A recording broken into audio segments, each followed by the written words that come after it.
Once, upon a midnight dreary, while I pondered weak and weary over many a quaint and curious volume of forgotten lore, while I nodded, nearly napping, suddenly there came a tapping, as of someone gently rapping at my chamber door.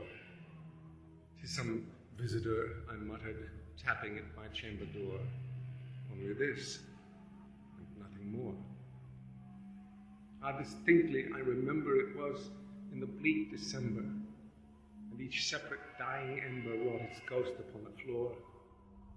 Eagerly I wished the morrow. Vainly I had sought to borrow from my books surcease of sorrow, sorrow for the lost Lenore, for the rare and radiant maiden whom the angels name Lenore, nameless here, forevermore. And the silken, sad, uncertain rustling of each purple curtain thrilled me, filled me with fantastic terrors never felt before, so that now, to still the beating of my heart, I stood repeating, "'Tis some visitor, entreating entrance at my chamber door, some late visitor, entreating entrance at my chamber door.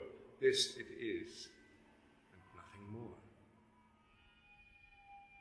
Presently, my soul grew stronger. Hesitating then no longer, "Sir," said I, "or madam, truly your forgiveness I implore, but the fact is I was napping. And so gently you came rapping, and so faintly you came tapping at my chamber door, that I scarce was sure I heard you. Here I opened wide the door. Darkness there. Nothing more. Deep into that darkness peering. Long I stood there wondering, fearing, doubting, dreaming dreams no mortal ever dared to dream before, but the silence was unbroken. The stillness gave no token. The only word there spoken was the whispered word, "Lenore." This I whispered, and an echo murmured back the word, "Lenore." Merely this, nothing more.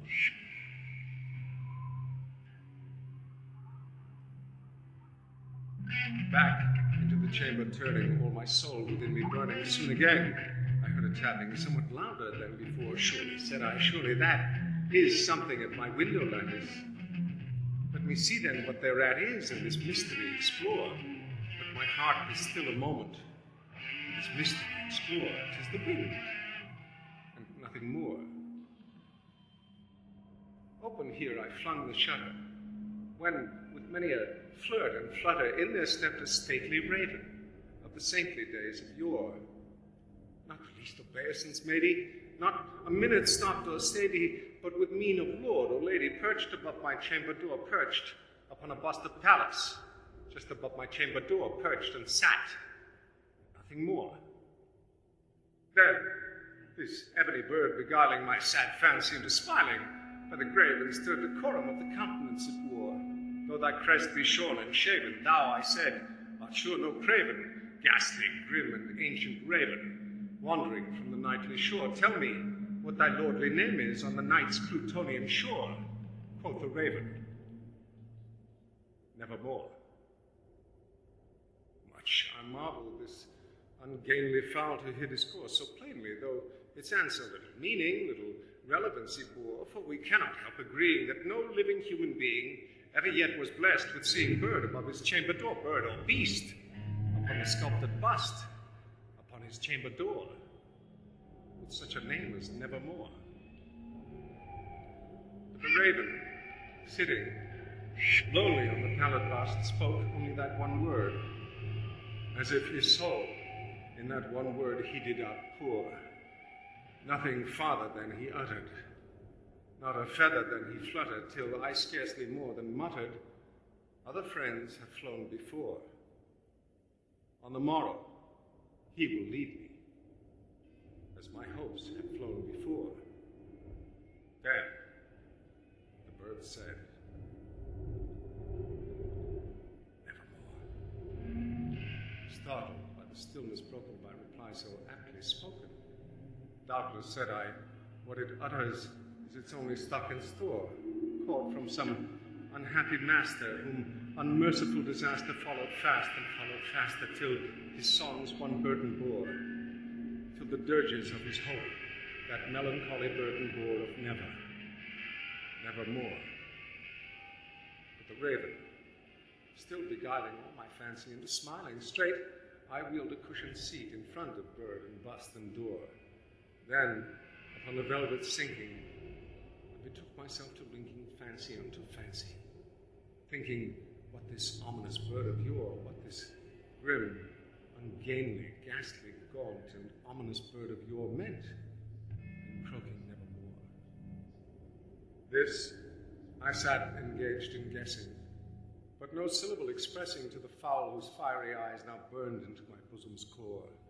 This and more I sat divining, with my head at ease reclining on the cushion's velvet lining that the lamplight gloated o'er, but whose velvet violet lining with the lamplight gloating o'er she shall press on evermore.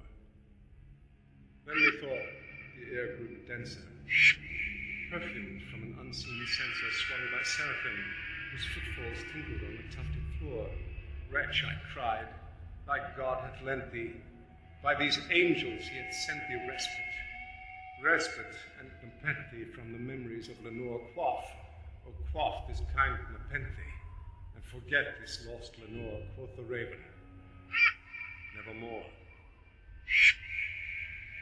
Prophet, said I, thing of evil, prophet, still a bird or devil, whether tempter sent or whether tempest tossed thee here ashore, desolate, yet all undaunted, on this desert land enchanted, on this home by horror haunted. Tell me, truly I implore, is there balm in Gilead? Tell me, I implore, quoth the raven, nevermore. Prophet, said I, thing of evil, prophet, still a bird or devil, by that heaven that bends above us, by that God we both adore. Tell this soul with sorrow laden, if within the distant Aden it shall clasp a sainted maiden whom the angels name Lenore. Clasp a rare and radiant maiden whom the angels name Lenore, quoth the raven, nevermore. Be that word our sign of parting, bird or fiend, I shrieked, upstarting, get thee back into the tempests and the night's Plutonian shore. Leave no black plume as a token of that lie thy soul hath spoken. Leave my loneliness unbroken, quit the bust above my door, take thy beak from out my heart, and take thy form from off my door, quoth the raven, nevermore.